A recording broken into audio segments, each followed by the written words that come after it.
Welcome all the people of the revolution. Welcome to you once again from the People's Go Joshua program. And this is a weekly program we organize at 7 p.m. Myanmar time to talk about the ideological revolution and changing the mindset among the population. And we discuss also about how do we help contribute to achieving the goal of the revolution. So these are the reasons why we organize our talk show on a weekly basis. This week, we will be discussing what are the five political roadmap of the young revolutionaries, and that's the topic we'll be discussing tonight. ASEAN has set up that ASEAN has the 5-point agreement in order to address the Myanmar crisis.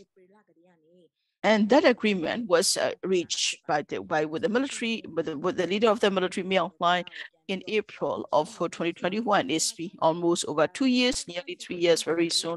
And yet, with the ASEAN 5-point consensus, when we review this, the first point of cessation of hostilities and to cessation of hostilities as well as on the violence. When we look at this, the very first point of the consensus, we can see very clearly the implementation is extremely weak. That all these 5 points are just there for show on paper, but in terms of reality, there is very little done in terms of implementation, and there is also very little focus on it. And we're seeing the different countries, so the stakeholders just giving pretexts on it. It has been a major source of frustration for the people of Myanmar as well as on the audience around the world. So right now that ASEAN current chair or the rotating chair is Indonesia, under the Indonesia's chairmanship, while they were serving as the chair for the year for the ASEAN since that time. I think they have 1 year of a chairmanship. Nowadays they only have about nearly 4 months. Indonesia needs to find a way to make it more effective. Need to find a way to move ahead with their breakthrough. So the Young Revolution of Myanmar has said forget about these ASEAN 5-point consensus, and that they have countered it with the 5 political roadmap for Myanmar, and that they have shared it with the Indonesia ambassador, who is also the head of the ASEAN the Indonesia special envoy to Myanmar office as well. So this is something that we hope that something we want to learn about, and also the ASEAN as well as the international community also need to know how do the young revolutionaries see their future, what they are struggling with, and what they are hoping for. So I think it is also important for all of us to understand what our youth are asking for.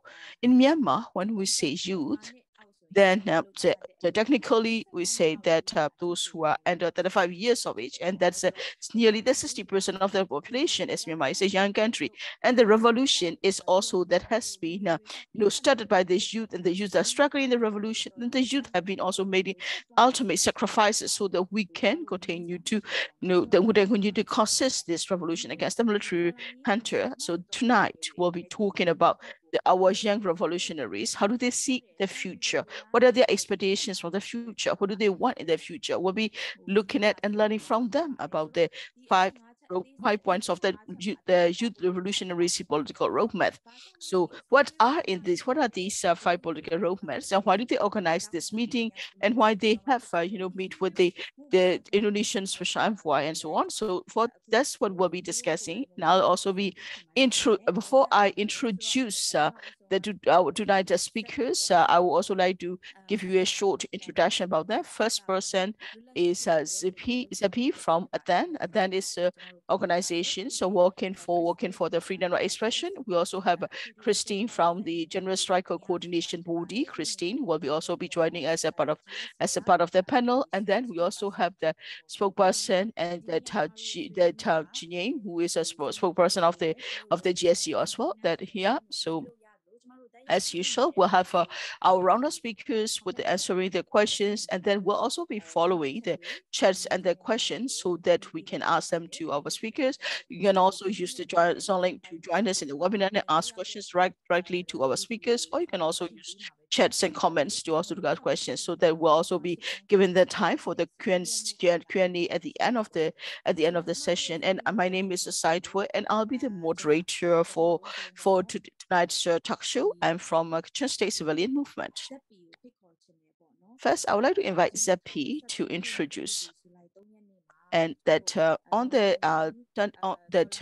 Sabi, my first question to you is that on the 3rd of July 2023, the young revolutionaries of the Myanmar Spring Revolution has met with the Indonesian ambassador, who is also the head of the ASEAN Special Envoy for Myanmar, and that you also have raised issues about, you also have discussed them about the 5 political roadmap of the young revolutionary, as well as on the recommendation to the ASEAN leaders as well. So can we discuss with you on these points? Can you talk about how this meeting was organized, why this meeting was, that what were the objectives we invited from the start there as well? So let me introduce myself first. My name is Sabi, and I'm working as a director in Athan and a freedom of expression civil society organization. So when we met with first we'd like to talk about how this meeting with the Indonesia ambassador came about. So Athan, as a civil society organization, we have participated in the meeting because this meeting is a meeting with a collective of young leaders that we want to, as a collective, we also prepare, okay, what do we need to present? What do we need to be there? And then I was also part of the organizing committee for this meeting. So I'm a part of the organizing committee members as well in organizing this meeting with the ASEAN Special Envoy to Myanmar. Firstly, that Indonesia, as a current chair of the ASEAN and then ASEAN Special Envoy to Myanmar, has been meeting and wants to meet with the different democratic actors. They also want to know about their youth, what the youth have been doing. They also the ASEAN Special Envoy office is also engaging with the different stakeholders in Myanmar. So we have had that. Also, we also started thinking about, should we also meet with them? Is it necessary to meet with them? So we started to form, as a members of the original members of the organizing committee, we start thinking about it with this with the idea. We started thinking, should we meet with them? Should we talk to him? Should we what should we need to talk about that? And then so Dr. Omar from the Progressive Voice also shared the information about it, so that that we also that because we have been doing a monitoring about the ASEAN, we also have been issuing statements or organizing strikes and then condemning the inaction or the certain actions of this of the ASEAN as well. We have 9 youth organizations. We already has worked together, rally together as well. So then we started organizing the first meeting that we had only had 1 month to prepare for it as well. So we organized meetings. Also, okay, we also think about the collectivity. We also think about the first question of, should we have this meeting and engage with the ASEAN Special Envoy's office or not? So we talk with the other organizations and how also to discuss how we can work together and participate together in this meeting. This is what we had started off. And for this meeting to be established, firstly, what we hoped, our objective is very clear. For the youth, it is important for the youth in Myanmar to have a voice to talk about our political vision, our political beliefs, as well as on our efforts for the federal democracy. And that it is also important for us to get the updates on that. Indonesia needs to know what the youth in Myanmar has been doing. We want Indonesia, as the current chair of ASEAN, to understand the fact that they are interested and they want to engage with that, want to talk with that. It's an offer. The offer is on the table. So we want to take this over to share our collective voice and collective attitudes and positions through an official channel. So how can we discuss this? How can we raise this? How can we also document it as well? Because Indonesia has, especially, and why we know that Indonesia especially has been meeting the civil society organization, the youth organization, but as you all know, in the year of 2023, we don't know exactly how many they have met, or which organization they have talked to. We didn't know much about it. There wasn't any much of a media coverage about this, but we wanted this to be a public. We want this to be able to have a public record of this, and we also want to be able to exchange with the special envoy. We want this to be a formal kind of a meeting, and that so that there will be more of a direct engagement with the Myanmar political actors. So we consider this as an opportunity for us, and that's why we have worked together to be able to organize this meeting. So in that meeting, So that in the meeting, we have 3 common agreements and objectives. First is that we want a special envoy office to talk about what they have been doing, what are their efforts, what are their challenges, and then about the Myanmar crisis. We also want to know, what are the issues, how they are responding to the crisis, what are their plans and programs. We want to know, we want to listen to them, in a formal space in this meeting, we want to listen what they are doing. We also want to learn from them. That is our first objective. Our second objective is about during the Spring Revolution, we want the voice of the youth to be heard more.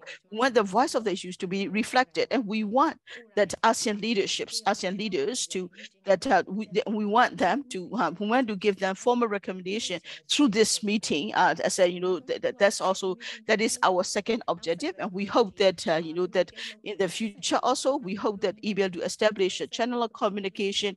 How can we communicate with each other? How can we engage with the ASEAN Special Office, and also that we will have further that collaboration and that consultation with.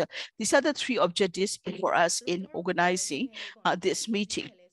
So how did the youth groups, become a collective for that meeting? So the first is the definition of the youth. We want youth to be the meeting. So youth, by the technical definition, is those who are less than 35 years old. So all the representatives must be under 35 to meet the criteria for youth. So that's our first standard as well. And that in the Spring Revolution as well, we want those to be part of this Spring Revolution, to be participate in this meeting, that all the youth who participate must be actively participating in the Spring Revolution, and that in terms of the selection of the candidate, then we want to ensure there is a gender equality, men, women, as well as on the sexual orientation as well. So these are the 3 reasons in selecting the representatives from the various organizations. That's how we have selected the youth representatives. To achieve the 3 objectives, before we started, drafting the 3 objectives for the meeting, we have also other considerations as well. For example, like when our youth representatives attended the meeting, to be the ones because to be effective, because youth have been participating in this revolution in different ways.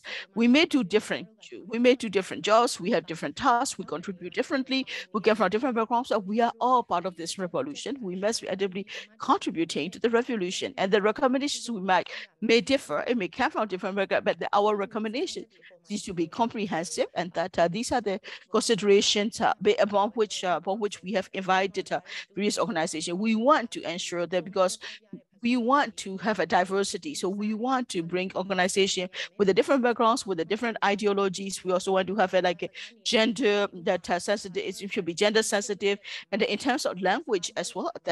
When we when we talk with when we communicate with the ambassadors, we use of course mainly English language, but we also make sure that we cannot, because people also will be able to freely to speak in the language of preference as well. Another point is that so we have we have 26 we have 26 the organizations. Out of this organization, what we discuss together is that, okay, what is the future? What are our political beliefs and political commitment for the future for each and every one of us, every youth, for each and every one of youth organization? What are our political expectations? What are our political hopes? So we discuss about it as well. And then the second point is to build the future that we expect to, that what do we want to happen? How do we want to see the Myanmar? What is our vision for the Myanmar to meet our political expectations and the goals that we have set? What does each and every one of our organization, or what does each and every one of us be doing, working on? So we also discuss that before the meeting, and we collaborate together. And then the last point we raise is that, what is ASEAN perception of Myanmar politics? How does the ASEAN see Myanmar politics, and what has been a ASEAN political engagement for Myanmar? What kind of recommendation do we want to give to the ASEAN as well? And that we have that in the month of preparation, we organized several meetings. We had really have a very good debates and discussions, and then as a outcome of the discussion is what we'll share in the meeting with the with the UN, with the ASEAN Special Envoy. So we have 9 organizations which are part of the organization team. We also have different 26 representatives from various organizations, including the ethnic organizations, from the unions, from the network, as well as on the civil society organizations. So altogether, 26 representatives attended the meeting. So this is about the organizing of this meeting, as well as on the what we discussed in the meeting as well. And that so that other members, other speakers will also talk about what they have discussed in the meeting too. Thank you. Thank you very much. Right now, in this presentation, what kind of objectives and who has been part of it, and the youth kind of like mapping for the revolutions, and then we have seen that, and in our discussions here, and we have a spokesperson. Body-GSCB is also a part of it, and then we have invited him as well, and then what kind of information has been presented to the special envoy, then may I invite you to come and kind of like talk about it. I'm glad to meet you all, and then thank you very much for giving me the time. So let me have the presentation. If I have to explain myself, I am a youth representative from the General Strike Committee. And then when we meet here and then meeting, and then when we are going to have a new federal state, and we have been able to talk about the new federal democratic political mapping, 5 political mappings. When we are meeting with the special envoy, like earlier it has been explained, we talked about things that we want to have, and then how ASEAN has been working on Myanmar issues, and then what kind of recommendation has been presented to them. And when meeting with the special envoy of the ASEAN, I would like to say that in Myanmar Spring Revolution, we have youth being part of it, and the 5 political mapping in order to eliminate everything, and then there should be accountability and responsible federal state. In order to have it, the first one, we talked about it, and then we presented it. And then the special envoy has a better understanding of it. Second, political prisoners are to be released, and then the civil disobedience movement is to be supported. This is the second point that we have presented to the special envoy. And the third, to eliminate the 2008 constitutions entirely, and then to kind of like build up a new federal democratic state. And then in order to include it, the first one is that to draft and endorse a federal constitutions, and then in relevant states in order to have fully self-determinations. And like Rohingya, for example, there has been a 1982 Myanmar citizen law, and then this has to be repealed. And then in the future, the military has no part in political issues. And then lastly, next slide. First, culture, belief, and sexual orientations, like this kind of suppression has to be kind of like demolished. And then equality amongst everyone, and then women capacity building, improve capacity building, and we are talking about chauvinism.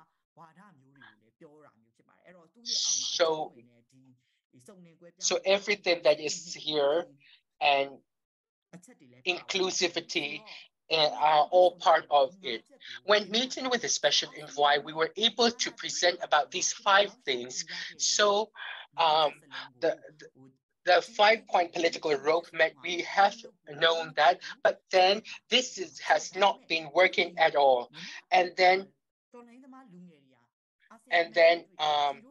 when meeting here, the 5-point political roadmap is totally different from the 5-point consensus, and then we have been able to present clearly what we want. So the special envoy has a better understanding, and then it is really clearly, and then I do understand, and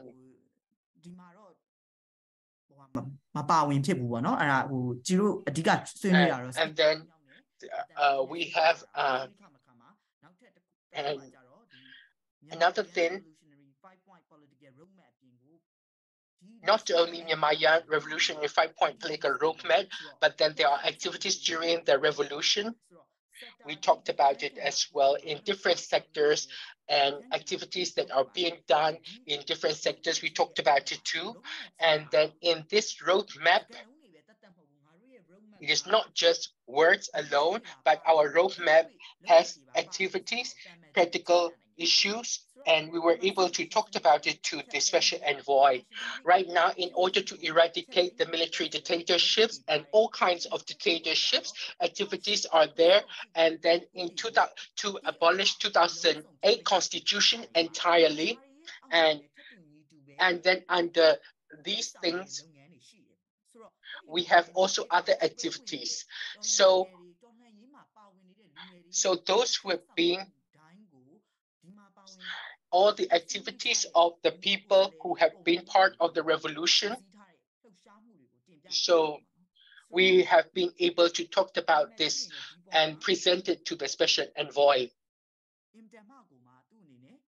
And the special envoy has clearly seen this, and then we were able to present this 5-point political roadmap as well. So other kind of like my comrade will talk about other issues.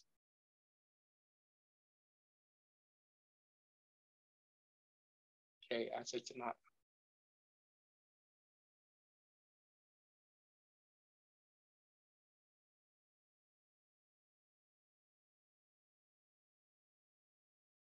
Sorry ပါကျမတို့ panel moderator line ကျသွားလို့ Sorry about that. Our moderator has lost her connection, so that Shola will continue to step in and moderate.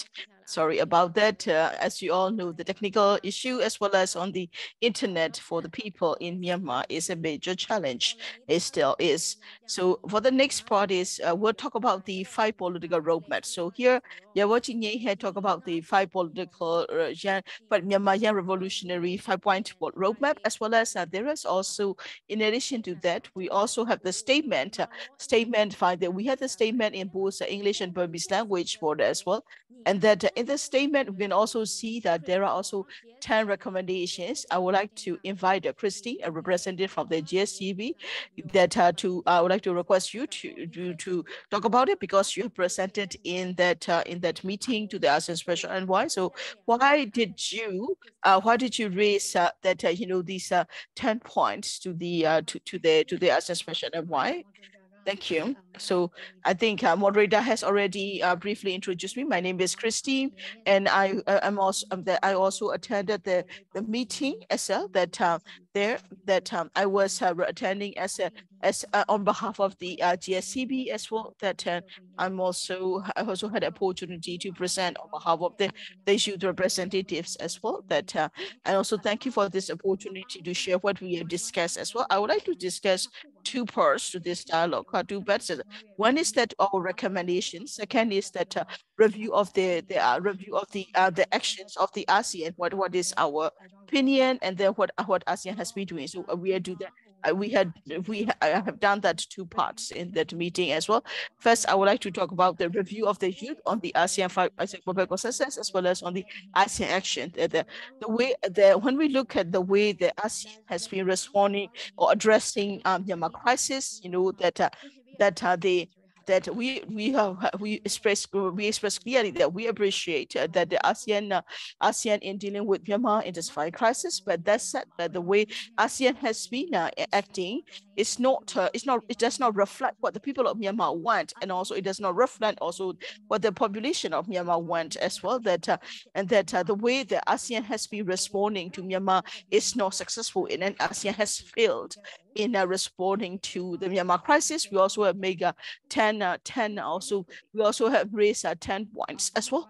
Can I do the screen share, or can I do the? Do you want to share the screen, or shall I share it? Okay, here it is. So these are the 10 recommendations that we have made to the ASEAN. The first one is that, for that the key stage, it is important to have direct engagement and dialogue and consultation, analysis or assessment with the key stakeholders to the revolution, so that they will understand better about what is happening in Myanmar, and that it is also important to have ASEAN should also have a group that is to build to deal with it, because the special envoy that we met is that when it comes to dealing with the Myanmar, they shouldn't be changing the special envoy. The special envoys are now following the current rotating chair, because every year there is a new person coming in. That's not effective. That's not efficient. So we need to have more of a long-term engagement, and they should be engaging with the both sides as well, that are both actors as well, that they do have a stronger and a more longer-term mechanism in managing the Myanmar crisis. Second point is that it is also important to have a stronger efforts to addressing Myanmar issue. The ASEAN should engage closely with the UN. Because the UN is that the UN accept that ASEAN engaging the issue. So, but the problem is that since the ASEAN's resolutions are not effective, so it's ASEAN alone should not be the one dealing with Myanmar, issue, but it should be ASEAN should work closely with the UN to make their work more effective as well. Thirdly, is to recognize the military junta as a terrorist organization, and they should be removed from all the ASEAN mechanism as well, and that should be systematically and seriously implemented as well. And that it is also important to recognize that a military asset, that conflicting party and the terrorist organization, and they should not be, although there is no political representation in the ASEAN summit or the other important meeting, but they are still involved in their military engagement. They are also important also in the other technical meetings. So especially the ASEAN, that we are still seeing the military representatives in different ASEAN meetings. And just recently, we have seen that happening in other meetings of the ASEAN as well. So it is important that on all the not only in the ASEAN representative meeting, but any of the ASEAN meetings, they should not be invited. So that means the ASEAN is inconsistent, because it says it has said no to the political representation, yet the military is everywhere in different forms of the ASEAN meeting. That should be stopped as well. Another is that the way ASEAN has been engaged with the military as a government. No, they are a legitimate organization, and they should be recognized as such. So that's the point we have raised. Next point is that it is also been that all the ASEAN member states need to stop the engagement with the terrorist military as well, because as we all know, even among the ASEAN member states, they have different opinions when it comes to Myanmar issue. So that we also see there are also some of the ASEAN member states which are quite close to the military. For example, Thailand. And also there are also countries which are using a lot of trade and the trade with the SAC as well. And that is important. The ASEAN need to ASEAN should remember encourage its member states to stop doing that as well. And the fifth one we have raised is that And the Myanmar Revolutionary Forces had the NUCC, NUG, EROs, and there's a Spring Revolution and the Revolutionary Forces. It is important to have formal engagement, formal constructive engagement to have this as well. In reality, ASEAN, either ASEAN or the international community, that whenever they do have, although they are engaging with us, but they do it like behind the scene. They do it like a low profile, and they always say that they are engaging in the silent diplomacy, so that that's not effective. So it is important to engage with us directly and that openly and formally. So that's one of the recommendations we made. That is the next point is about the ASEAN 5-point consensus. It is also important that the ASEAN for the ASEAN 5-point consensus there should be more of a that mechanism to ensure the implementation of the ASEAN 5-point consensus as well. That on that point that ASEAN. Sorry about that. Can I stop the screen share for a moment?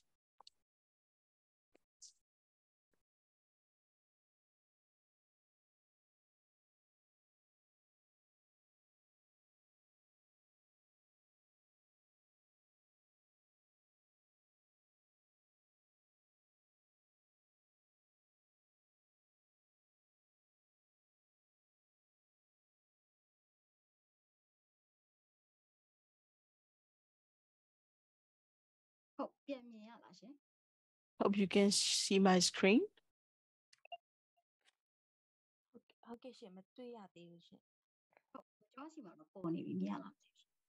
I have already shared my screen. We still have the poster. Maybe that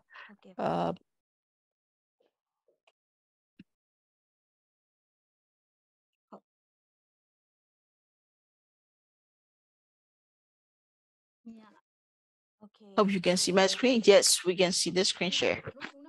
Thank you. And that so there is another sentence, and that which is not a sentence, so I have to change the screen share. So the 6th point is that we want ASEAN to go no further than the ASEAN 5-point consensus, and that also that in I think there was also have a we also have to, as we said, that to exercise that counter 5 points that was sent by the civil society organization as a recommendation in May of 2023. And that so that the no one that I think and also that the way that we also say that it's very clear why we know that as well, and that we also say that what our 5-point roadmap is then, and also the ASEAN 5-point consensus that they are trying to implement, and that our roadmap are very different, and that what the ASEAN 5-point consensus are not adapted, and they will not be able to resolve the Myanmar crisis or the Myanmar political dilemma. So that's why I say that we were saying that what we are saying is that it is important that ASEAN to revise, make sure that it's adapted to Myanmar context, and that it can effectively address the Myanmar issue as well. And then and also is that we also talk about the humanitarian assistance. Humanitarian assistance should be implemented and delivered to ensure that it will reach the IDPs and HRVs and the HRVs by working together with the Spring Revolution forces as well. Right now there is some AHA Center, and that as well as some humanitarian development, but the AHA Centers, humanitarian development, are not humanitarian assistance, are not reaching the victims of the human rights violations, as well as on the the IDPs, because for the humanitarian assistance to reach the people, it is important to engage with the Spring Revolutionary the stakeholders in the Spring Revolution, so that that will reach the communities in need. There should also be space for the bordered for the cross-border assistance as well. And the next point we have mentioned is that to address the Myanmar conflict, it is important to not to engage with the military in his organization of the sham election, that which are simply dissimulating what is really happening. And that just recently that Thai foreign minister also have issued a statement in the foreign minister meeting, said that he has met with the Aung San Suu Kyi, and that they do further the implication, and as well as on this statement as well. And that so that there some of the ASEAN countries are also preparing for the parallel tracks or the dialogue process as well. But the Spring Revolution, what we want is that it's not just about eradicating the military and stopping the military dictatorship. We also need to change the political system as well, because that without changing the political system, that it will not resolve the Myanmar issue. Myanmar conflicts are deeply rooted in the past decades of grievances as well. So we need to change the system, and that's something ASEAN needs to understand. As ASEAN is trying to address the Myanmar conflict, and these are the points that we have raised. For the 9th point of the recommendations, that it is important to stop the actions of selling weapons, as well as giving military assistance and technology, as well as aviation fuel to the military hunter, and to engage with the international organization as well. It is similar to the point number 5 as well, that there has been a lot of collaboration with the military from the ASEAN member state as well. So in the point 5, that we have already said, say so in the point 5, but we also have reiterated by saying, requested the members of the ASEAN to engage with the international community to stop the flow of weapons, ammunition, as well as on aviation fuel into Myanmar. And the last but not the least, it is important that ASEAN to stand as an independent organization, and that not to work freely, independently, without being under the pressure or influence of anyone as well. So that the way the ASEAN has been trying to address the issue, they all have different political agendas and national interests. So to give you the most recent example is that what happened with the Thailand intervention as well. It is important for the ASEAN to try to stand independently without the influence of any countries that the ASEAN. There are also certain countries which are not members of the ASEAN, but they are trying to influence the ASEAN as well. So what we want is ASEAN need to be trying to be independent, free from the national interest of its member, as well as the non-member states as well. So these are the 10-point recommendations that they should have made to the ASEAN in the meeting with the ASEAN Special Envoy. Thank you. Thank you, Christine, for the points we have raised. So if when we look at it, that it also reflects a lot the issues that can really help us address the Myanmar political conflict as well in the 2021 that ASEAN leaderships made, including Myanmar Line, and then they talk about they have the 5-point consensus in order to address the Myanmar conflict, Myanmar crisis, and it is still it has not been implemented at all. It still remains just on paper, and that for us in building our future federal union to address the Myanmar political process, and so that when you compare to the 5-point political roadmap of the youth to address the Myanmar issue, if we compare that to the 5-point consensus, we show very clearly that we can say that what the youth have come up with have been a genuine, credible, pragmatic, while the ASEAN, what the ASEAN 5-point consensus is much more of a very vague, and also that hardly doesn't really shows its important as well. It says to remind you of what the ASEAN 5-point consensus are. First, it's about the cessation of hostilities in Myanmar, to engage with all the stockholders, and that to accept the visit of the ASEAN Special Envoy, to accept the humanitarian assistance, and then also to have a dialogue for the ASEAN to meet with all the relevant stakeholders. So these are very vague and general, and that they are not specific enough to be not pragmatic enough to address the Myanmar crisis as well. Even these 5-point consensus, although that as Christine has said before, that the 5-point in the recommendations that the should have made to the ASEAN, to talk about stopping the flow of weapons and ammunition into Myanmar, like the aviation fuel, if they're not going to participate with the international communities. If they can really do that, we'll be able to stop the people of Myanmar from getting massacred, from the civilian being targeted by the area attacks and bombardments as well. So right now that what we also have heard is that what we have listened to is that this is the message that the young revolution leaders have shared to the ASEAN leadership through the meeting with the ASEAN Special Envoy. So that I would also like to know about according to the agreement of the meeting, what has been achieved in the meeting was not to be public, but after the meeting, how do the youth feel? We want to listen to the youth and their feelings after that as well. So one of the speakers we have invited out of the 3, they hope they will be able to share about their feeling as well, and also the challenge of them them organizing this meeting? What do they expect from the from the policy, for the change in terms of policy, and what will be their follow-up to that meeting? What will be the results that we can also achieve, that what you are expected to achieve from this meeting? That I would like to invite our speakers to share. First, I would like to invite Siama Sepi from Athan to share. Siama Sepi, please share.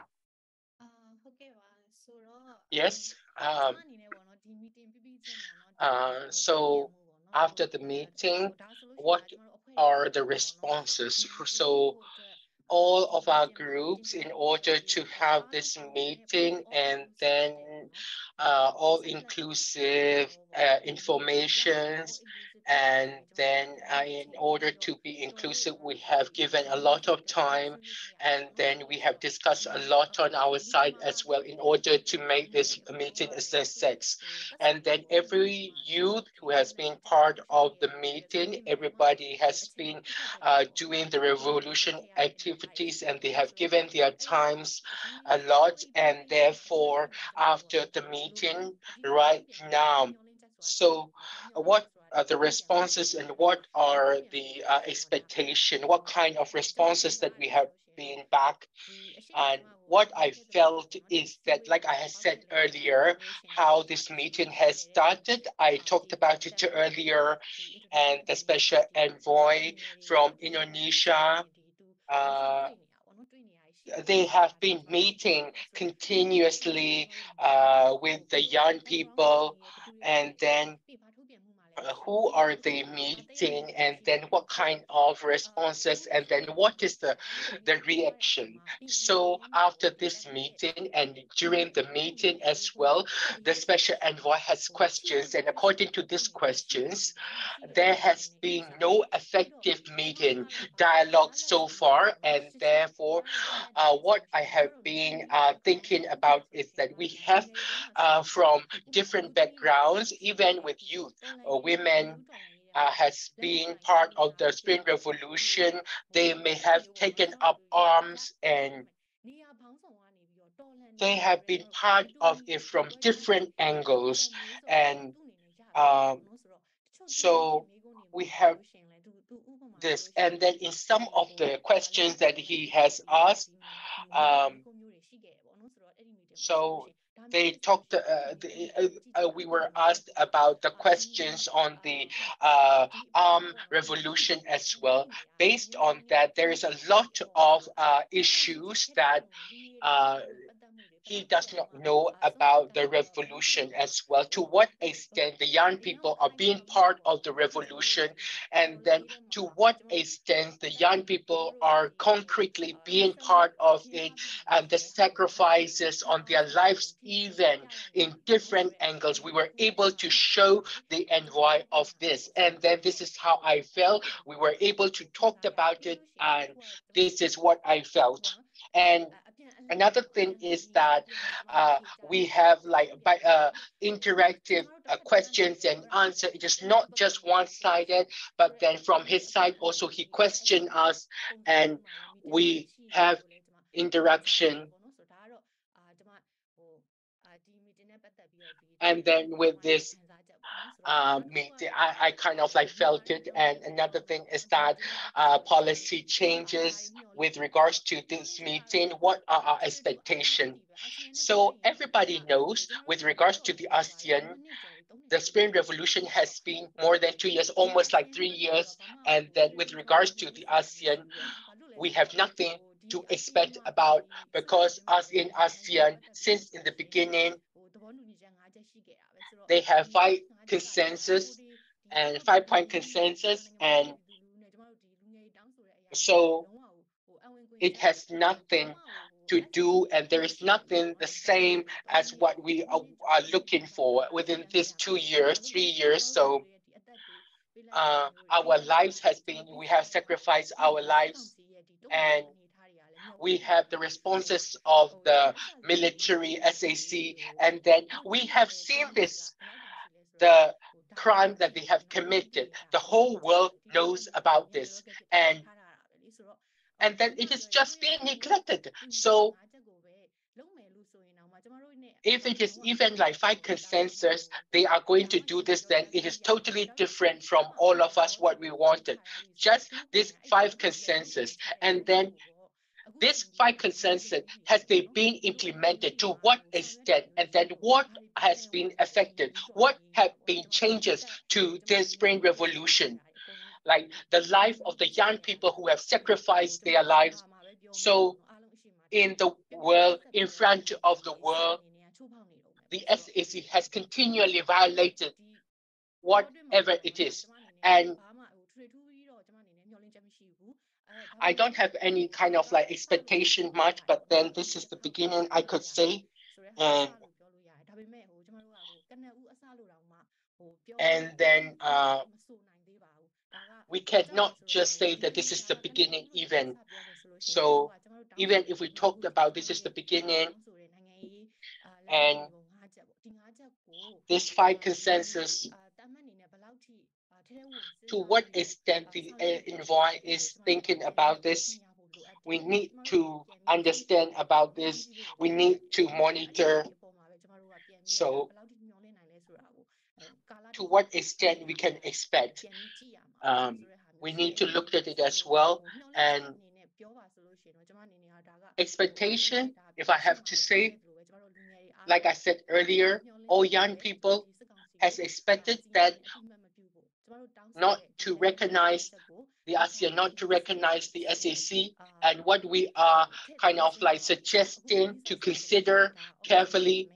And recently we have ASEAN Summit in August, and then in this these points to be considered, to discuss, it is important.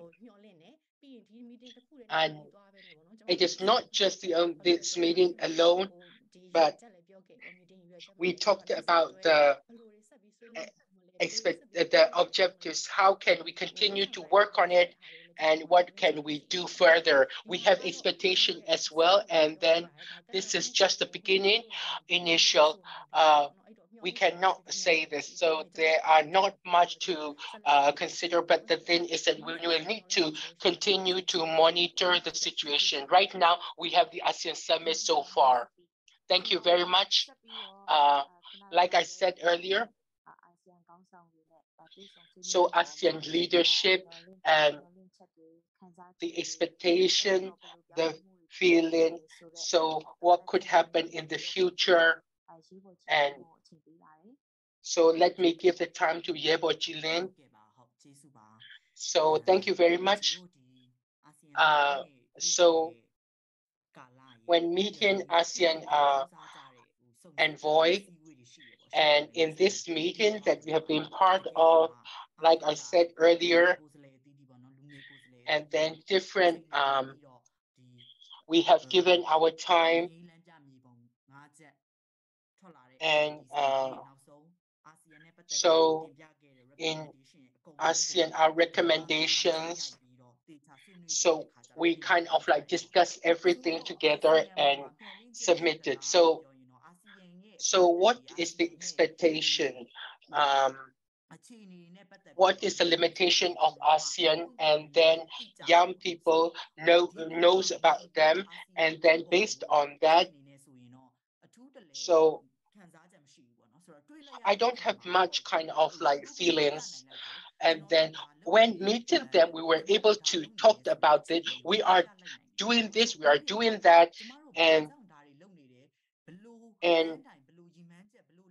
so what kind of expectation we have, and what kind of roadmap we are going through, and then the ASEAN themselves, and then how they have been doing together with the SAC. We were able to kind of like talk about this, and with the ASEAN envoy. So what we have seen is that the young comrades, we have seen clearly on the revolution, ASEAN, United Nations, their activities. And then, so with our roadmap, in order to do, we have been doing this, and then we have this kind of readiness. This is also being very positive, and then this is a good sign for the revolution as well.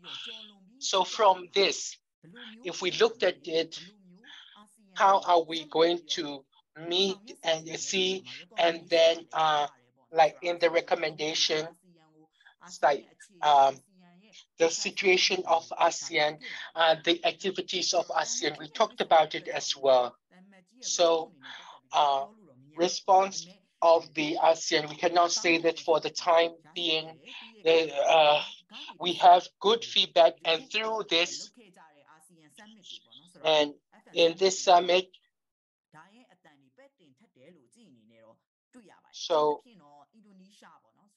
so especially Indonesia, and in this ASEAN summit, and then international community. So what they are seeing this on Myanmar, how the international community have seen the Myanmar. Yes, we can hear you. Hello.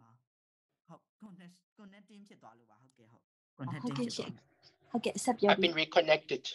Please continue. As ASEAN, based on that, they need to work on it. And then they need to listen to Myanmar people, what they're asking for. So when we are talking about ASEAN, in the 5-point consensus, it is all there. And ASEAN was talking about this. But then what we are saying is that, so the SAC is a terrorist group, and based on that, so ASEAN needs to recognize the SAC as terrorist groups, and then among our revolution young people, it is very obvious. So within these 3 years, and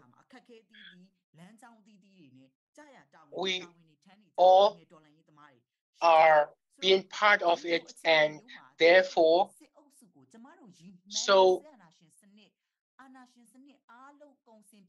all those dictators, in order to eliminate all these dictator systems, we have to go through our roadmap, and then we need to go through according to this.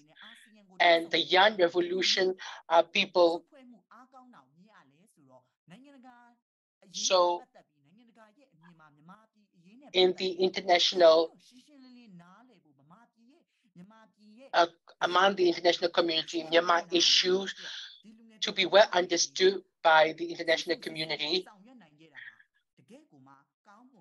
Our young people have been able to do this collectively, and this is very good and transparent for the revolution, and this has become good foundation. Thank you very much. Thank you very much. So let me give Kristen right now. So what are the expectations of the young people? Talked about it, and after this, so a new idea that has emerged, and is there anything that you want to say? Thank you for the question, and other colleagues also have shared quite a lot. Firstly, I would like to share about something positive that maybe something is there is also positive. There are also some things I don't like as well. Positive is some of the points that other has raised, like the fact that you were able to get together and work together on this, and then we do a lot of this when you try to get together as well. That we try to bring people together, or that after a year, there's some of these collectiveness have also have in a way sort of like slow down, so that caused a bit of a gap between us. That now that we have especially the youth, the activists were able to get together in this effort as well. But one thing is that those who are all the youth, it is not that all the youth who are in the as well, because youth in the Spring Revolution are very diverse as well. They come from different backgrounds. So here we're able to bring that as well, that have strike committees, and there are also different ways that youth are also still operating as well. So but we have a lot of youth from the organizations which are which are really working on the ground. So that is a good thing. That is positive. That the fact that we bring in with our different strands and different stands, and to bring a united voice, a collective voice, to say how we are opposing the military, and the fact that we're able to give the message that youth is working strongly, and that we hope that that message will reach the ASEAN, but we don't know for sure how it will reach the ASEAN leadership or not. But all the topics that we have raised, our voice, collective voice, and our political expectations, that they come from our common agreement. So in a way that also has a show as how we stand how we stand unitedly, how we share the common vision, and that all the youth in Myanmar, we have common expectations. We have a lot of expectation in this revolution, and that's something we're able to share with the ASEAN through the envoy and as engagement as well. Another is my personal feeling, so either we call it the special envoy, or we call him the ASEAN, or that either the neighboring countries or the international countries. When it comes to handling Myanmar crisis, the majority of these these actors, that the international community, that they call it the most of the international community has been they have them, they need that they. So the question is, to what extent they are genuine, their intents are genuine, or to what extent they are strongly committed. And that's the feeling I get as well, because they always say that as well. They also use this that they said that all their questions, all their raised, that the actions that they discuss, that we that we know in the according to the ground rules is already there, so that we're not able to communicate. So there are limitations to it as well. So either ASEAN or the international communities, that when they try to address the issue, that what is their position, what are they trying to do, is never clear, it's never open. But they always do that. They are sort of like checking us out to see what we are thinking, what our strategy. They are just trying to find out, and then they trying to they might be also going back to the military, then try, okay, this is what the revolutionary forces are doing, because they always keep it confidential, they always do it guard diplomacy. That's something make us think about that as well. But this is not just meeting, it's often in the meetings like that as well. But the Indonesia has made efforts to able to address the Myanmar issue, but then they were not able to find a way to make it work as well. That in this meeting with the special envoy, they know that they acknowledge that their term is going to end soon, and then we asked them that so tell us what you they want them to tell us like what they have done. And then they also say that rather than they want to really listen to us, they just want to just rather than listening to us, they just want to tell us, oh, we are working hard and this is what we are doing. Maybe that's also that they want to share they are doing the as well. That do they really listen to what we are saying? That are they understanding what we wanted to say? Because when we give analysis and reviews and recommendations and wanting to share about that what the ASEAN should be doing, and then we do a lot of these points raises. There are a lot of good points, that there are good points for them too, because of the way they are going with the roadmap, and then our roadmap are they are very different. There are some major differences, and that when we raise these major differences, that also means that we are highlighting what their gaps, or that they are needed as well. For example, like current ASEAN 5 consensus is not successful. It's a fail. It has failed, and also that ASEAN and the way forward is that ASEAN that it is that if ASEAN have failed to address the Myanmar issue, that will undermine ASEAN legitimacy and ASEAN dignity as a regional organization. So these are the points we have raised, and then they are we had very open discussion. We have shared that very openly. Discussed that as well. We also had partially mentioned that in our statement as well, and that the fact that when they receive such comments from the youth organization, I think this is I think it's quite satisfying. They won't be very happy with that, giving the kind of a very direct kind of a response as well. So that I don't think that we don't. That's why we don't expect ASEAN to change much.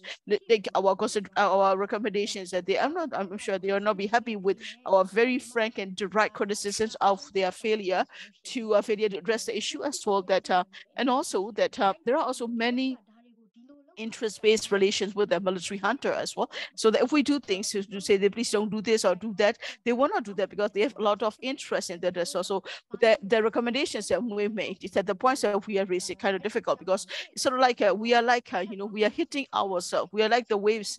We like hitting the stones on the beach, and that would take and the rocks at the beach, and these rocks, will have to be, we had to attack them by the constant hammering of them. It's like so that they will erode. So this is the first meeting that we have many raised, and that we are trying to get our point across. It's our first ever step. As therefore, of course, it will take us more than a lot of times for ASEAN to change its mind as well. I'm sure they have listened to a message as well.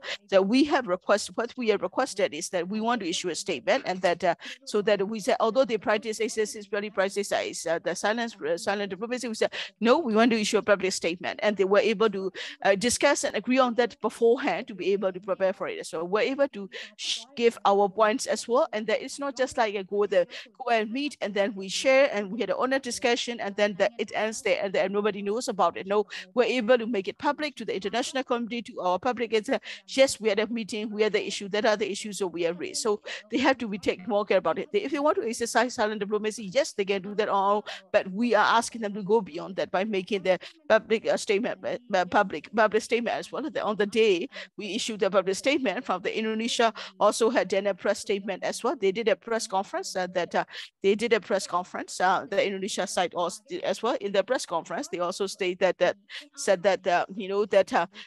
they also say they just mentioned that they met with the youth revolutionary young revolutionaries from Myanmar, but it's not what we want. That ASEAN, we know that there are also a lot of interests involved and related, so that I don't think we don't consider ASEAN as a regional organization that can really help with the Myanmar crisis. But then we still have to take into consideration, because a lot of countries push hard for the ASEAN and defer to ASEAN. But then again, that we also see that we also have to fight hard.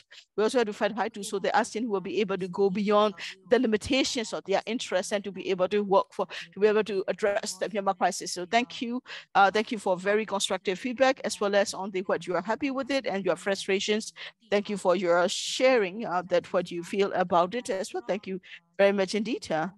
Now that so to the people who have been following our People's Code talk show, that we have we are now at the last part of our talk show, like in the previous program. So we will be asking you to share us comments and questions through the chat box or the Facebook page, Facebook comment section, or in the if you are in the Zoom, you can also use your hand and ask questions.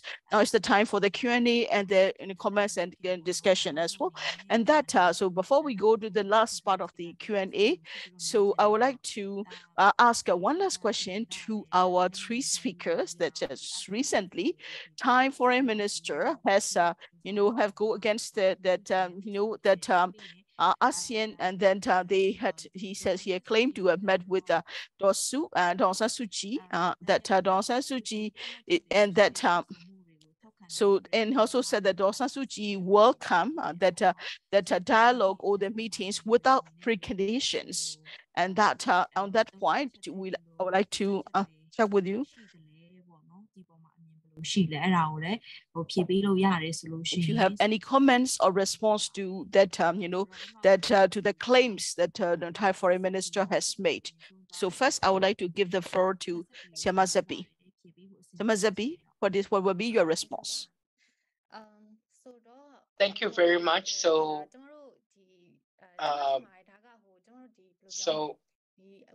like I kind of like in this Spring Revolution, for those who have been part of it, in order for you to consider, since in the beginning, as a consideration, you might have something that you would like to talk about. So the SAC is kind of like you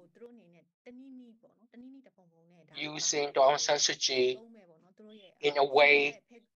So this is like a card for them, and we all have understood about this, and then I have thought about it as well, and you might also have it too.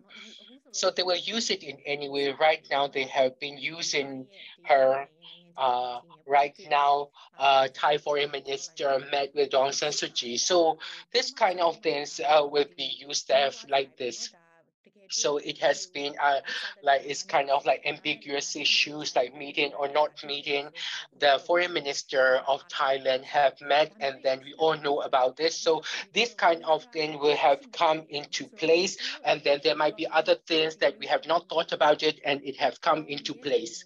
So those who have been part of the Spring Revolution, and then you have been very active, and then what you have to be mindful about this that it is not just Aung San Suu Kyi alone, and then there are others in addition to Aung San Suu Kyi. There are others who have been arrested, activists, politicians, and then they have been kind of like in closed door. No information has been transmitted to them what we have been doing, and then they might not know what is going on, and then they will not be able to get the information. So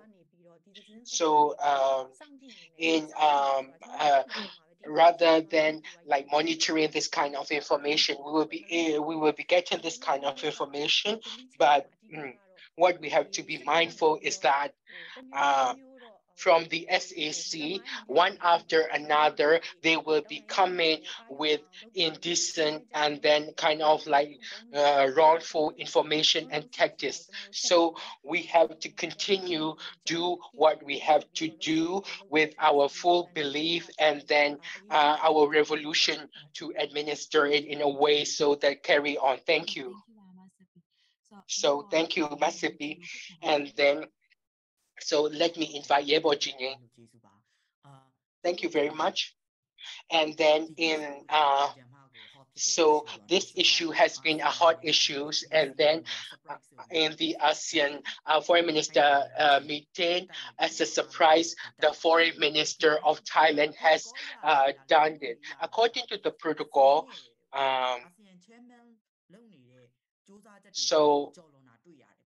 so he has gone beyond the what have been doing. So the SAC needs the international community involvement, and then they need to be back to the ASEAN. So this is what have been seen. So so they wanted to be part of the ASEAN in any way. If we looked at along the sides of the military government, so this is a space for them to be able to, they could use ASEAN as a platform. So in 2021, so because of the situation, they have been banned from ASEAN. So they want to have the place and kind of like meeting the Thai foreign minister with Aung San Suu Kyi, and then kind of like making announcement as such. And then we have seen that it is a confirmation there as well. And then what it is there is that so they have shown their losses in the international arena. So either whether Ban Ki-moon is there or other like other people like foreign minister. So they it's not allowed. They do not allow to meet them. So right now we can know that the situation is. And then with regards to this news, either non-violence or violence. So the resistance, are we going to do this? So this is the propaganda of the SAC. So Daw San Suu Kyi is a non-violence person, and then PDF, the NUG are like this and like that. They are talking about it, but then in the news, if we haven't looked at it, like we don't see anything about this. So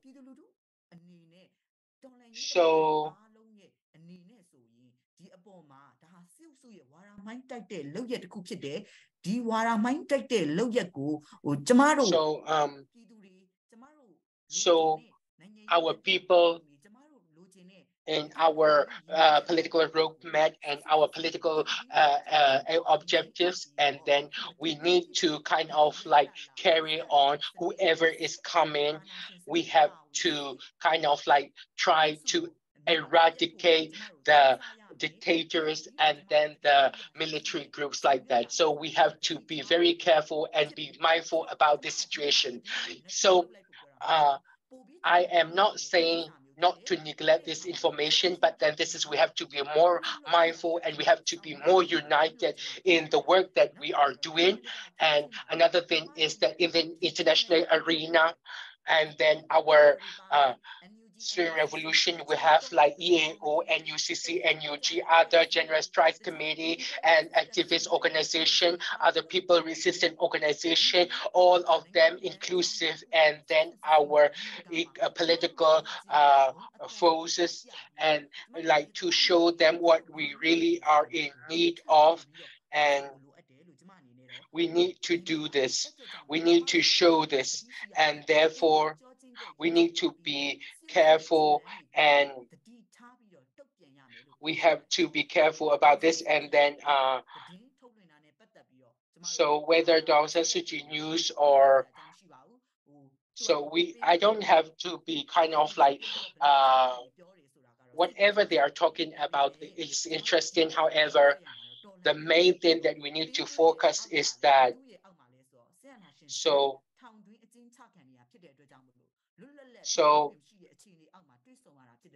so they are meeting it and this, so it's not kind of like inclusive. So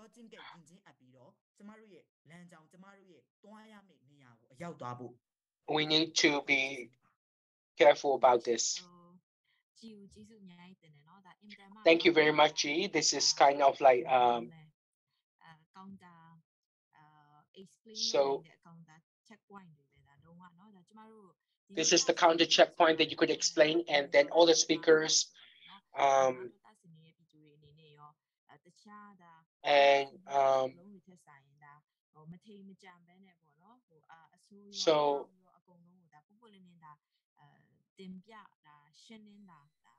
so you kind of like explain about this, and then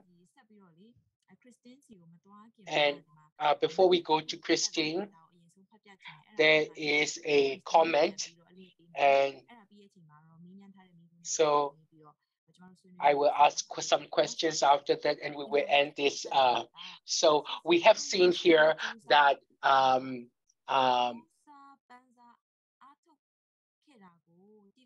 so we have learned that this you have made every effort like this, and then they are going to use it and when they are needed. And then according to the situation right now, SAC and the Thai foreign minister has just blurred everyone's actions, and then it will not be kind of like lessen our situation, and then we will have to let them know the situation. And then this is just my opinion. So this is the comment, and then after the based on that with Daw San Suu Kyi issues that I have questioned earlier. So meeting, so let me give Christine the time. And Before I respond to your question, first I would like to say thank you for the comment that because it is an important concern that and we have to recognize that as such. But that like we said before, that all our revolutionary forces, all that those are not just the of all the people, not just that as well. Now people are more awake when it comes to politics, and that our people's response are very dynamic and very fast, and people know what they should be doing.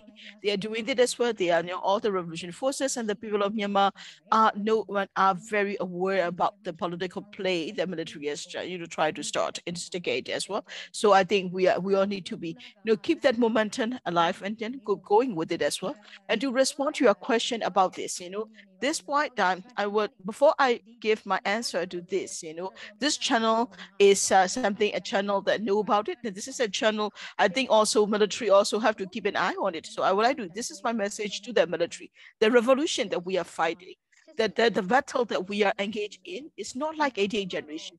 We are no longer in any 88 anymore. That the communication between each other, between the revolutionary, between the democratic actors is much different. That we have a better understand with each other. That you cannot use the old tricks anymore. So you are that the old tricks doesn't work on us. We don't work on the old parts. We have and don't come to us with the old strategies and the old ways. You cannot stop us anymore. And that's the message I want to give to the military. That all strategies or tricks doesn't work on us anymore. We are waving our own way ahead as well. So my comment to this is that the meeting and the claim that are made by the Thai foreign minister is that after 2 or 3 years of the revolution, and then since our armed revolution has started, that we have been fighting for that to change the system. We are looking for the system change, and this we know that the military has a card, and they said the Dawson Suji hit the card. It's an ace. They think they will play that, but the fact that they came in, the military might say surprise, and that we had a meeting, but no, it's not surprising for us. We know that there's a card that they have, and that's they will play. We know that this is an old trick. They have done that before. That's an old strategy. They never changed. They never learned. They're still using the same tricks again and again. Dawson Suji is a popular leader. It's a popular leader. People accept her. People recognize her. We accept that. But this revolution, the revolution that we are fighting right now, the current revolution that we are all in, we have our vision. We have, and well, our ultimate goal is to eradicate not only to eradicate the military dictatorship and that all forms of dictatorship, and that we want to build a federal democracy. And that's the goal we are aiming towards for. And that's our journey. That's our way forward. That's our vision. And that's the way we are going. So that's what the fight is about. It is not the fighting for one person or any organization or a party. It's not about any comments or individuals or the standing or the position of an individual person, organization will matter to us and more. For us, if we have a the 5-point roadmap, 5-point political roadmap of the young revolutionaries. Over 20 youth organization has met, engaged, and we have to discuss and brainstorm together for nearly a month what we are doing, what we are doing, where we are going, what do we want. We take the time to answer to these questions and discuss and debate.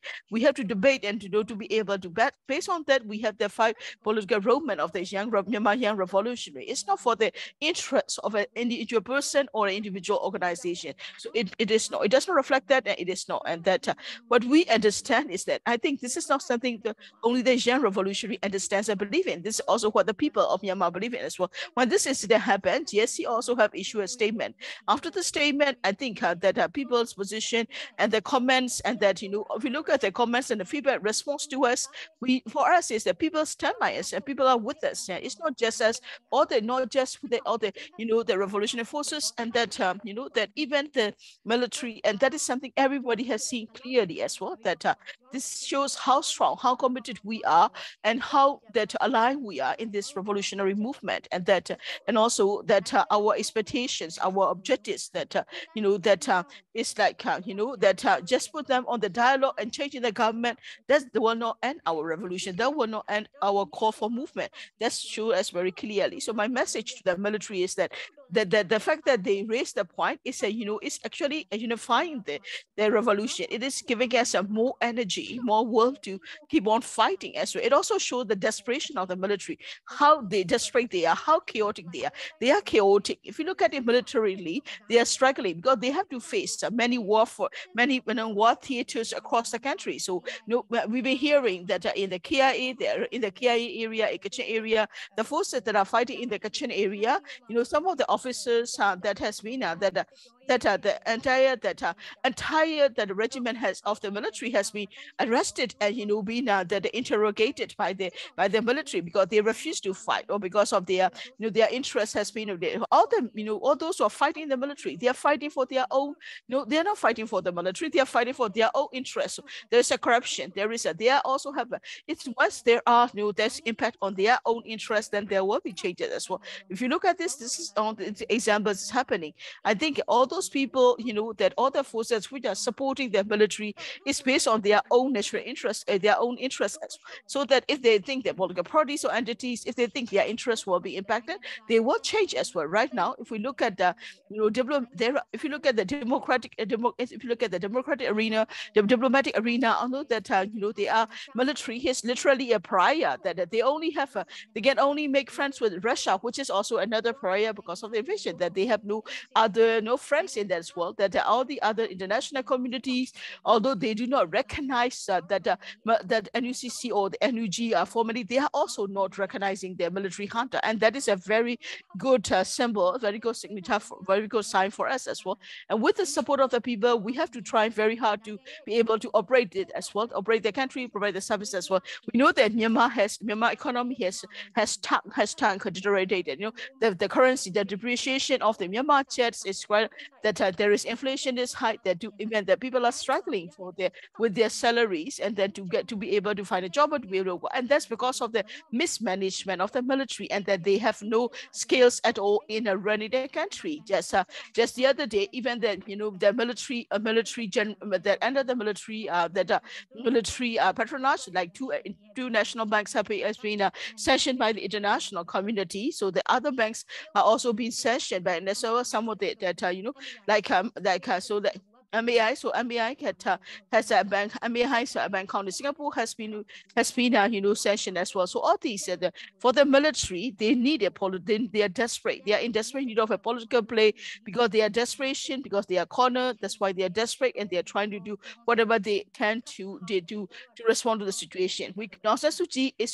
the Aung San Suu Kyi. It's like it's an old card, and that an old card. They're using the Aung San Suu Kyi as a card, that has that they might be able to cause friction among the people, among the democratic actors. Maybe they were able to stop that they hope that maybe that will somehow bring a stop to their revolution, and that maybe that NUG will go into dialogue. That's what they're trying to push. They're trying to push for the dialogue, and that what they are doing, using that they also have used somebody who is very like-minded to the military. That is those who are that they have what the person he has used has no mandate to deal with the Myanmar issue, and the fact that they also bring in with somebody who is not known in the around the world, and that somebody who is like-minded to them is also show the military desperation, because military is facing threats and the pressure from different ways, and they are trying to find a way to get out of this situation and that's their desperate last-ditch effort. I would say that will it create doubts and suspicions on the people? No, but I think it's good for us because our our position, people are very clear, people understand where do we stand and where do we forward as well. And the fact that the person they are using, that the person they have used, the Thai foreign minister, is not an important diplomat. It doesn't have a political clout. So international community also criticizing us that as well. So with international criticism, that will also push us closer to the way we want. What we want is the eradication of the military dictatorship and all-form dictatorship and building of the federal union. Until we reach that goal, that there is revolution will continue. That if they arrest one person, we'll have two more people come out. So if there is one, we lost one person, we'll have 2 and 3 that will come out and take their place. For us in this incident, that military has not found a way. I think that shows military's desperation, and that they are desperate enough to do whatever they think can bring the tide in their favor as well. So we are running out of the time, and the time actually is over. That as well. So in the questions, that I will just take one question, important question, and that we also end the today's session after that. So I would like to either to Nyein or that or the Christine or Zeppi. Any one of you can take the question. So before we end that our today's session. So the question is that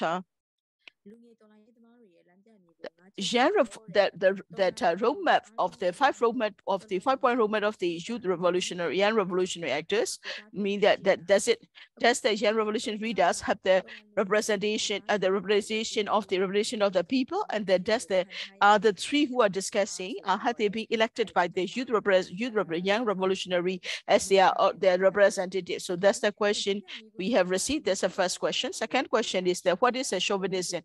Can you also explain what do you mean by the chauvinism that as you have talked earlier? So these are the two questions. I think I would like to request Christine to Christine to respond to the first question.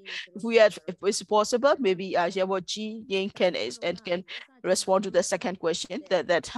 And then Zeppi also first speaker also have explained in our presentation as well, and that how these the political rope so that the 5-point how to you come up with the 5-point political roadmap. Zeppi has already explained. So either Christine or Zeppi can answer to the first question.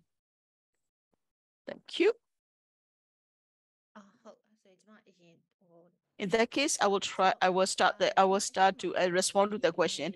Earlier, I also talked about it, about the young revolutionaries, Myanmar young revolutionaries, and that we use the word Myanmar young revolutionaries to as a way to refer to us so we use the term like the political roadmap of the young revolutionaries. But in our statement, we also have said it very clearly that the statements are there are organizations which are part of it as well, and then there are networks who are part of it. They also have their strike committees and networks and student union, and that and then ethnic that organizations which organizations participating in this movement. We have also said that as well, that so that these are in our statement we mentioned who are representing this political roadmap, and that who have participated in the meetings, and where those those who organizations which agreed to that as well. So we have already stated clearly in the statement, and as well that we have the including the three speakers who are present here in this today's talk show, is that whenever to talk with the media or to talk about the public statement, and we have been selected, three of us to talk to the media about this point as well. We are from the we have over 20 organizations who participated in that in the brainstorming and the preparation, and we have selected three of us as a by their decision. So including we are the ones to speak about it for various public events, including these talk shows. That when we started it, we had a common agreement. When we started the organizing, we had a common agreements, and that we also have agreed on, okay, this is what we will discuss, this is what we will not discuss. We already have a common agreement. So through this organization, all the discussion points that we have made are that all of us are representing organizations and networks that we attend, that all the youth who are attending on behalf of our organization or network, we have a meeting minutes, we have the record, so that any one of us to talk about us, we thought that we have selected the spokespersons to spoke on the public. We have selected three spokespersons. The three spokespersons has a responsibility to share, because we are taking note of it. We within that framework, within the form, we had an agreement. So with that, we extended as a common agreement, and then that was a decision made. That was how the process went on, and how we were selected as well. To further respond to the point as well, that this 5-point political roadmap of the Myanmar young revolutionary, that we don't say that it is agreed by all the young revolutionaries of Myanmar. We don't say that. We are very explicit about it. It's obvious. We don't also have said that which organizations are involved in it. We have the record, and we already have publicly stated these are the organizations involved in it as well, because you know that even that even a major winning party and the political party cannot do it like a political statement do that to refer to covering the entire country as well. In the same way that each and every one of us they have each and everyone has entitled to have your own political stand as well as the organization that you believe in as well. And the same for the young revolutionaries of Myanmar, that they are also entitled to have their own political commitment, they have political roadmap as well. So it doesn't have to represent all of it. It's just these are, as in the statement, it's in the statements we have these are the 36 or over 20 organization that was an organization what we have discussed and come up with as the political roadmap, and we have said it very clearly in the statement too. So if Christine has anything to add, I would like to welcome you to add to the question. Thank you. So Zapi has already comprehensively answered the question, so I don't have to add many points, but just one more point I would like to raise is that to what extent, I think maybe the question is that you want to know, because you are listening to us and you want to know how represented we are, right? That was the point. I come from the General Strike Committee. I represent the General Strike Committee and the General Strike Committee Coordination Body. The Nyein represent the General Strike Committee that as well, and that so these are the major strike organization. Then we also have the ethnic organization. Among the 26, we also have the armed organization. Those who represented the armed organization, they were all part of that. So our group, we had a nationwide representation. We have all the over 40 general strike committees across Myanmar. So our coverage is wide. So when it comes to young revolutionaries, we don't represent, we can say that we don't represent all young revolutionaries in Myanmar. When it comes to coverage and when it comes to representation, each organization have a good coverage and good representation in Myanmar. That's what I want to add to the point. So to your question, that to what extent that our representation is strong, and then that's what my answer to you. So that I would like to add this point. We don't represent each. We have a nationwide coverage. We don't represent each and every youth in Myanmar, but we have effective coverage and we cover the whole of Myanmar. So as the last question, what is a chauvinism? I would like to give this question to Yevo Jinye. What is chauvinism? Thank you for the question. So that that's the last point of our five political roadmap, which is the opposition to chauvinism. Chauvinism that we translate it as a chauvinism. Chauvinism is it's about fighting against any form of like ethnocentrism that is centrist on the any majority type. So because of the time limitation, I will not be able broadly into that as well. But to give you a simple summary, that there is in Myanmar had a long history of in that protracted civil war. We have seen a lot of oppression against women, against people with the same sexual orientation. There has been various forms of oppression as well. With the Spring Revolution of 2021, it doesn't start. There's such kind of oppression against the minorities. So minorities in terms of belief or sexual orientation or gender has exists ever since the colonial period. After the colonial period, we have seen that after the Myanmar Revolution, Myanmar independence, there is also armed conflict. Since then, there has been various forms of oppression by the military. If you look at the military's offensive, that mountain areas as well as an ethnic minority areas were the areas that are mostly impacted by that oppression. And that's something we need to accept. And that's the reality we need to embrace. And we will have to find ways to find justice, justice for the base for equality for all the people of Myanmar. And that's what is important from this long years of oppression and the grievances against it. So when we say chauvinism or the centralism of the majority, dominance of the majority, is that using that using this majority being the dominant majority to oppress the minorities that by impacting on the identity of any particular group. Can be that they're using the oppression by holding on to the current identity of a majority to oppress the minorities. So we have the UNU, Nyein, and then you have Than Shwe, and then the various military regime from in the past 1980s until we reach the Miao online, that they always hold on to the Buddhist nationalist movement as well. So they are using the identity of the Buddhist nationalists as a way to oppress the other, the diversity as well as the minorities. They make it, they make it to they were raised so much emphasis on the nationalism and then oppress the other minority. That's what we mean by chauvinism. So that when you look at what is happening inside Myanmar, if you look at the background history and grievances of Myanmar, that of long years of oppression, is that the terrorist military has hold on to very clear boundaries. We call it the Burman chauvinism, that they use their identity as a Burma Buddhist, as a dominant culture, and a way to oppress, and that they have used this identity as a a chauvinist approach to oppress the ethnic minorities and other minorities. So now that in our efforts to change the system to go for the federal democracy,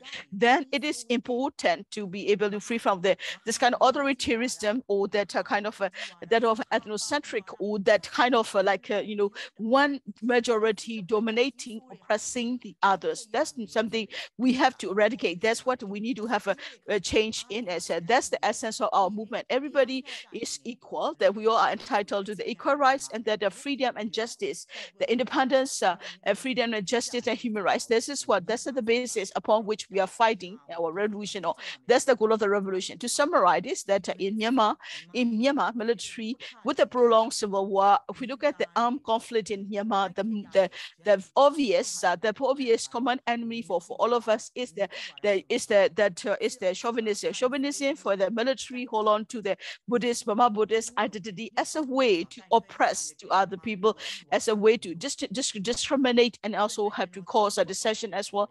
That when we establish the federal union, we have to fight against such kind of discriminatory practice, and that is part of the chauvinism. That's what we mean by oppose the chauvinism. Thank you, G, for your explanation.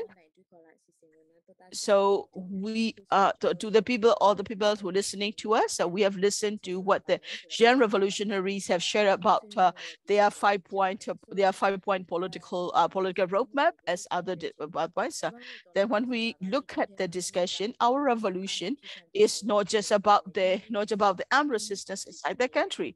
We also have to know it also that the response from our neighboring countries, as well as that their focus and their interest in Myanmar is important for the revolution too. It also have impacts on our revolution as well. So it is important for the all young revolutionaries to work hard, and then to prepare, organize, and meet with the ASEAN Special Envoy. And through this meeting, they have shared here in this talk show how they meet, the preparation they have made, as well as on what is missing in the ASEAN efforts to address the Myanmar crisis. And that you have been very open and very kind of a direct and informative discussion with the ASEAN Special Envoy. And that and through this channel of People's Go Talk Show, we also want to make a public known. So we had more of a sharing. They also have shared their experience, their expectation, as well as on the discussion points as well. So once on the one hand, we have the youth, the incredible, and that sharing about it as well. They are also very open. They are very constructive, and they also share about both positive and negative thing about having this kind of engagement with the ASEAN Special Envoy as well. They have been very open in sharing that they cannot expect much from this kind of meeting or the follow-up point as well. And that the 5-point political roadmap of the Myanmar revolutionaries, if we compare it to the ASEAN 5-point consensus, they are very different from each other. What are the different points that so ASEAN 5-point consensus has failed? They are a complete failure. They cannot respond to Myanmar crisis. They cannot have addresses. They cannot even be implemented. So that's what that's what we have understood from the sharing of our speakers from part of the Myanmar young revolutionary as well. So what we want is as a country that can guarantee and accountable, and that can ensure that equal rights of all the people of Myanmar. It is important to consider and implement the 5-point roadmap of the Myanmar Revolutionary.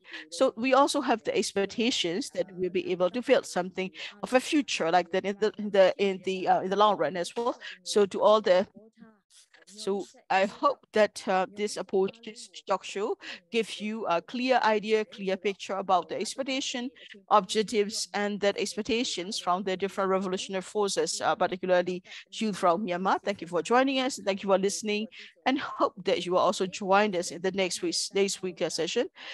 That I hope that I would also like to say thank you to our 3 speakers for making a very clear and a comprehensive presentation about the experience, and they're sharing their expectations from the meeting of the Myanmar Revolutionary with the ASEAN Special Envoy. Thank you very much for participating. Thank you for listening. See you next week.